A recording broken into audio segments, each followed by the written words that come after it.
مساء النور عليكم، اموركم هانيه. نتمنى يا ربي يلقاكم هذا الفيديو في احسن الاحوال وتكونوا كاملين بخير وعلى خير. اليوم هذا الفيديو هديه مني لاي وحده عزيز عليها فراشها يبقى ليها نقي مده اطول، ما يتوسخش ويدوم معها كيف كنقولوا، ما يبهات ما يتقطع دغيا، ما يكشفش حتى اللون ديالو. في هذا الفيديو غتشوفوا طريقتي ان شاء الله غادي تعجبكم وغادي فراشكم يبقى دائما نقي. كذلك غادي نشارك معكم هذه التحليه رائعه زوينه دغيا كتوجد لضياف الغفله او لا تفرحوا بها وليداتكم وريوسكم لما لا. غير ما تنساونيش في هذا الفيديو من لي لايك ديالكم لي كومونتير الا عجبكم الفيديو عجبتكم الطريقه فيه وبغيتوا تبارطاجيوه مع احبابكم فشكرا لكم بزاف. واذا كنتوا جداد فمرحبا بكم في القناه. نبداو بسم الله ونشارك معكم كيفاش كنحافظ على فراشي. اول حاجه غادي نقول لكم هي جوج الحوايج. غادي نفرقوا ما بين الفراش اللي كنعسو عليه ولا مخاد اللي كنعسو عليهم وما بين الفراش والكوفرلي اللي حاطينه حنا باش نشوفوا هذيك الناموسيه زوينه مجموعه مقاده مرتبه، المخيدات ما معوجين ما خاويين ما تحت. هذا الفيديو غادي نوريكم طريقتي. فبالنسبه للناموسيه انا مخليه مثلا الكوفرليات اللي كنفرش مفرشين ولكن فاش كنبغي نعس ضروري ما كنفرش واحد المنطقه هكا منطقه رقاق اللي ولاو دابا ب80 درهم. انا هذا بالضبط هذا فانا كنت خديته ب80 درهم. الا قلت لكم العمر ديالو 13 عام ما غتيقونيش. هذا كنت خديته في الجمعه بالضبط. كنا مشينا بنا نباركوا لمرت لوسي دارهم جديده ومشينا ومني خرجنا في العشيه لقيته عجبني وقلت والله تناخذه. لحد الان باقي عندي بنفس الكاليتي وراه غير 80 درهم ماشي شي حاجه. كنبدل كل مره كنفرش. راكم عارفين الفراش اللي كنعسو عليه كنتحركوا في النعاس ضروري ما كيتكمش ضروري ما كيبهات لونو. دوك الوان بكثره ما الانسان كيتحرك غادي يبهاتوا. المخده هما وكذلك اللي نحطوا عليهم راسنا كيبهاتوا كيتوسخوا دغيا. الغشا ديالهم دغيا كيتوسخ. كتبغي انك تصبنيهم واشنو كثرت الصابون هي اللي كتخليهم كيتحرقوا.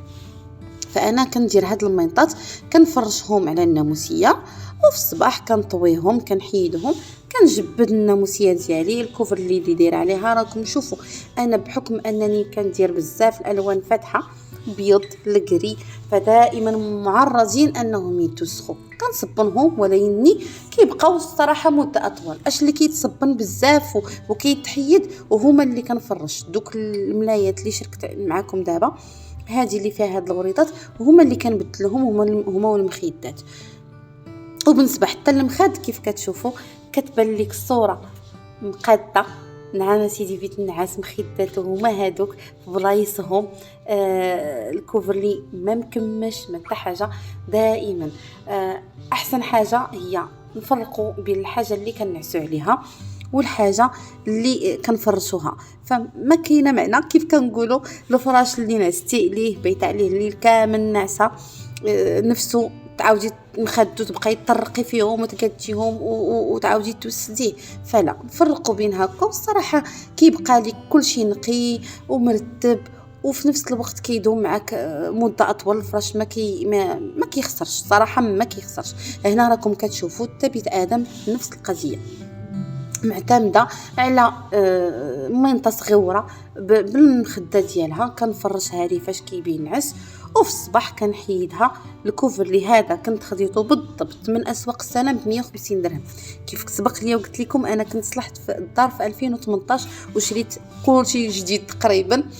راه من 2018 باقي هو ما بهات ما حتى شي حاجه باقي في نفس ليطا ديالو.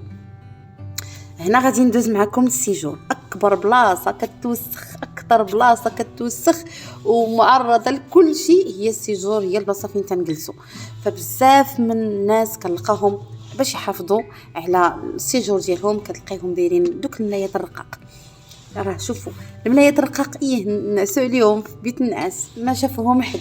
ولكن في السيجور اولا في البيت القعاد ونديروهم كيدخل عندنا شي حد على غفله كيلقانا دايرين الملايه فلون وهذه فلون حتى في العين ما زويناش حتى شحال من حاجه ما زويناش.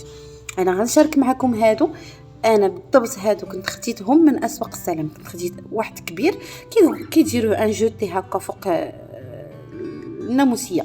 انايا قطعته ديتو عند الخياط خيطوا ليا ودرتو هكا. كاينين كيتباعوا التصويره في الالوان وكاينين حتى هنا في المدينه القديمه في مراكش. وكيف قلت لكم الاثمنه ديالهم ما غاليينش. انا صراحه كنت خديتهم في الصويره، وهذا بالضبط كنت خديتهم اسواق السلام بالمخيطات ديالو حتى هو.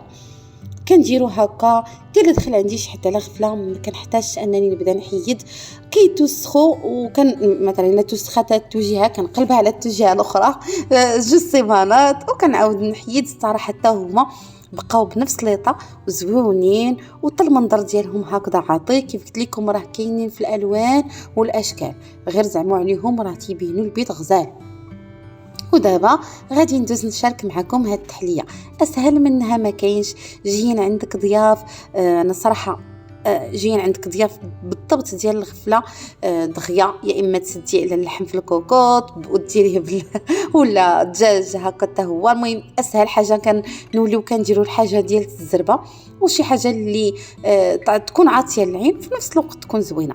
هنا كيف قلت لكم غادي نحتاج هنا الكريمه سائله، كريم فريش. غادي نطربها، ما تطربوهاش بزاف، وغادي نزيد عليها هنايا الفرماج. انا هذا كان متوفر عندي، ما عندكمش ديروا جبلي، الا ما عندكمش ديروا فرماج مثلث حتى هو تقريبا. ديروا تقريبا بهذه الكميه. درت انا الكريمه ديال 200 ملل تقريبا، ديروا فيها واحد 4 الفرماجات وتخلطوا مزيان. اهم حاجه ما تكونش الكريمه ما تطربش بزاف، تكون شويه هكا عاقده وشاده في راسها. صافي هنا راه غير كنطربها مزيان. الكريمه اصلا راها فيها السكر، ما كاينلاش نزيدوا السكر. وغادي نجي دابا باش نصاوبها في لي فيغين. بالنسبه لهذا البسكوي اللي انا دايره لتحت ممكن تعوضوه باوريو اولا شي كيك. انا هذا كان غير هذا شاط ليا غير واحد البراونيز كنت صاوبته وشاط ليا. راكم كتشوفوا من هنا باينين فيه الحبيبات ديالو الكركاع، وكنت درتو في الفريكو بحال هكا فاش كنكون محتاجه ولا شي حاجه هكا على غفله كنديرو. كيجي زوين مع فيه الشكلاط وصراحه زوين مذاقو. كنديرو كقاعده لتحت هكا. ممكن ديروهم في دي فيغين هكا صغيورين. بالنسبه لهاد الكيسان انا كنت خديتهم غير من السوق. كنت خديتهم هادو راه معروفين ديال القهوه. كنت خديت باكيه فيها 12 ب10 دراهم زوينين، وحتى المنظر كيكون فيهم زوين. هنايا درت فيهم واحد شويه ديال الكراميل، ممكن تعوضوه بدانيت كراميل. وهنا كنبوشيهم كندير ديك الكريمه اللي خلطتها مع الفرماج كطبقه ثانيه. كندور على الكويسات كاملين. وهنايا غادي نضيف تفاح اللي عسلته. انا خديت هنا واحد شويه ديال تقريبا شي 2 تفاحات ولا 3 تفاحات، قطعتهم رقاق، حيت ليهم القشره وقطعتهم رقاق ودوزتهم في واحد شويه ديال الزبده وسنيده تعسلوا مزيان وطاحوا. وكنعمر بهم هاد الكويسات. عرفتوا كتحطوهم لضيافكم كيعجبوهم بزاف هكا باردين. ممكن ديروهم حتى في الشتوى لما لا، وتعاونوا بهم هكا فاش تحطوا الديسير. تعاونوا بهادو كيكونوا كيجيو زوينين.